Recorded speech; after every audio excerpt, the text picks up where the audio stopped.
तो बात करते हैं उस अपडेट की, उस न्यूज़ की जिसने पूरे स्पाउस वीज़ा वालों में पैनिक क्रिएट कर दिया है। ये जो चेंजेस की गई हैं, हालांकि स्पाउस वीज़ा का ये थर्ड बड़ी चेंज होने जा रही है। अगर आपको लगता है कि आने वाले टाइम में आपकी जो फाइल है वो डिले हो सकती है, तो जितना जल्दी हो सकता है अपनी फाइल अप्लाई कर दीजिए, इससे पहले कि ये चेंज जो है वो लागू हो जाए। तो बात करते हैं उस अपडेट की, उस न्यूज़ की जिसने पूरे स्पाउस वीज़ा वालों में पैनिक क्रिएट कर दिया है।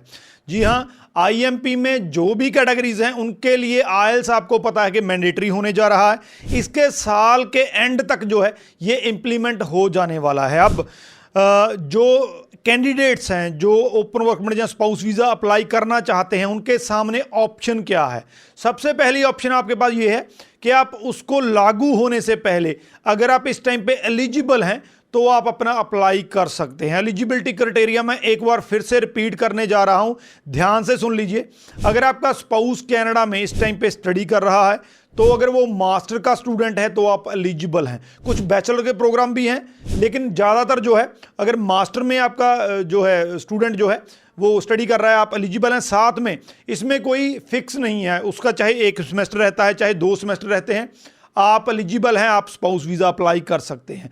अगर आपका स्पाउस वहाँ पे वर्क परमिट पे है, ये बहुत इंपॉर्टेंट है, तो उसमें उसका वर्क परमिट 16 मंथ, जिस दिन आप अपनी फाइल एम्बेसी में सबमिट करते हैं 16 मंथ का उसका वर्क परमिट कम से कम होना चाहिए। और दूसरा, उसके पास जो जॉब है वो टियर 0-1 की होनी चाहिए। जहाँ टियर 2 या 3 की भी है तो एक लिस्ट दी गई है, उस लिस्ट में से वही ऑक्यूपेशन होना चाहिए अगर टियर 2 या 3 की जॉब है।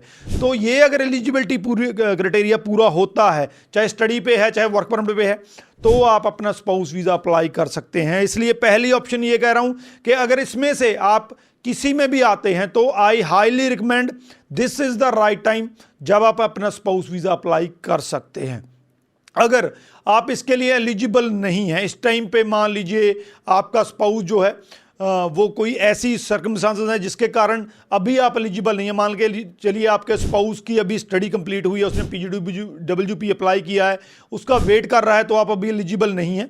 उस सूरत में आप ये कर सकते हैं कि आप अपनी फाइल लगा के देख सकते हैं, लेकिन फिर भी अगर नहीं करना चाहते हैं तो आप वेट कीजिए, उसके बाद आपको आईएलटीएस देना ही पड़ेगा। अगर आपको लगता है कि आने वाले टाइम में आपकी जो फाइल है वो डिले हो सकती है, तो आप अपना आईएलटीएस या पीटी कोर, यहां पे मैं बता दूं इसमें जो है वो जर्नल वाला चलना है, एकेडमिक वाला नहीं चलना है। तो अगर आईएलटीएस करना है, आईएलटीएस जर्नल करना है, पीटी कोर कर सकते हैं, तो ये आप कर सकते हैं, ये आप दे सकते हैं। इसको करके आप अपना जो है इसकी तैयारी शुरू कर सकते हैं। तो ये आपके पास ऑप्शन है। अगर आप एलिजिबल हैं ना, हाईली रिकमेंड के अभी आप कर लीजिए। जो अगर हम इस टाइम पे स्पाउस वीज़ा के रिजल्ट की बात करें तो 70% के अराउंड जो है पॉजिटिव रिजल्ट चल रहा है। तो अगर आप अप्लाई करते हैं तो बहुत बढ़िया है कि एक पॉजिटिव ट्रेंड में, एक बढ़िया सिनेरियो में आपको वीज़ा मिल सकता है। और दूसरा, जो स्पाउस वीज़ा का रिजल्ट है जो वो विद इन 1 मंथ जो है, मैक्स टू मैक्स आपको कह रहा हूं कि 1 महीने के अंदर जो है वो स्पाउस वीज़ा का रिजल्ट मिल रहा है। बहुत ऐसे हैं जिनका 10-15 दिन में भी रिजल्ट आ रहा है, लेकिन इतना जरूर है कि 1 महीने में आपका जो है वीज़ा आ जाता है। तो अगर इन सारी चीज़ों को देखते हैं तो आप जितना जल्दी हो सकता है अप्लाई कर सकते हैं। ये जो चेंजेस की गई हैं, हालांकि स्पाउस वीज़ा का ये थर्ड बड़ी चेंज होने जा रही है।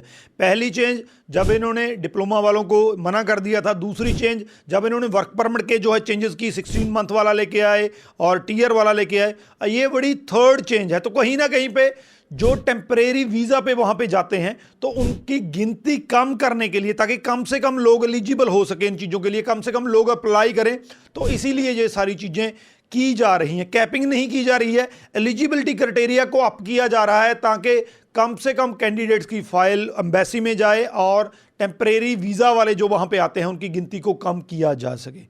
तो यहाँ पे मैं आपको वार्निंग देना चाहूँगा कि अगर आप एलिजिबल हैं, अभी आप अपनी फाइल अप्लाई कर सकते हैं, चाहे आपकी फ्रेश फाइल है चाहे आपका रिफ्यूज़ल है, तो जितना जल्दी हो सकता है अपनी फाइल अप्लाई कर दीजिए, इससे पहले कि ये चेंज जो है वो लागू हो जाए। अगर आप नहीं अब एलिजिबल हैं तो वेट कीजिए, आईएलटीएस की तैयारी शुरू कर दीजिए। लेकिन फिर भी ये एक अलर्ट है, ये एक वार्निंग है कि आप आने वाले दिनों में इसको लागू किया जा सकता है और आने वाले दिनों में आपके लिए आईएलटीएस मैंडेटरी हो जाएगा। जिस तरह स्टडी वीज़ा के लिए होता है, उसके बाद आईएलटीएस के बिना आप स्पाउस वीज़ा नहीं अप्लाई कर सकते हैं। अगर आपको अभी भी अपनी एलिजिबिलिटी पे डाउट है तो नीचे आप कमेंट में लिख दीजिए, मेरी टीम आपको बता देगी कि आप एलिजिबल हैं कि नहीं है। खास करके वो लोग जिनका स्पाउस वहां पे वर्क परमिट पे है, उसका आप जो वो जिस जॉब को करते हैं उसका आप एम्प्लॉयमेंट लेटर हमारे पास भेज सकते हैं। हम टीयर आपका चेक करके टीयर 2-3 में आता है क्या वो एलिजिबल है कि नहीं है, हम बता देंगे। तो एलिजिबिलिटी क्राइटेरिया आप इस तरीके से जान सकते हैं। बाकी जैसा मैंने बताया बहुत बढ़िया रिजल्ट चल रहा है हमारा। 600 से ज़्यादा वीज़ा जो है पिछले साल और इस साल का अब तक सिर्फ स्पाउस वीज़ा का आया है। तो अगर अप्लाई करना है, अगर आपको लगता है कॉन्फिडेंट नहीं है, मैं आपको अश्योर करता हूं अगर सारा कुछ सही है तो आपका वीज़ा आ सकता है। नंबर नीचे दिए गए हैं, व्हाट्सअप नंबर दिए गए हैं, किसी पे भी हमें कॉन्टैक्ट कर सकते हैं, अप्लाई कर सकते हैं। बाकी कोई हेल्प चाहिए तो भी कॉन्टैक्ट कर सकते हैं। इस वीडियो को शेयर जरूर कर दीजिए और इसके रिगार्डिंग अगर कोई क्वेश्चन है तो नीचे लिख दीजिए, आपको आंसर मिल जाएगा। राजवीर चहल, थैंक यू सो मच।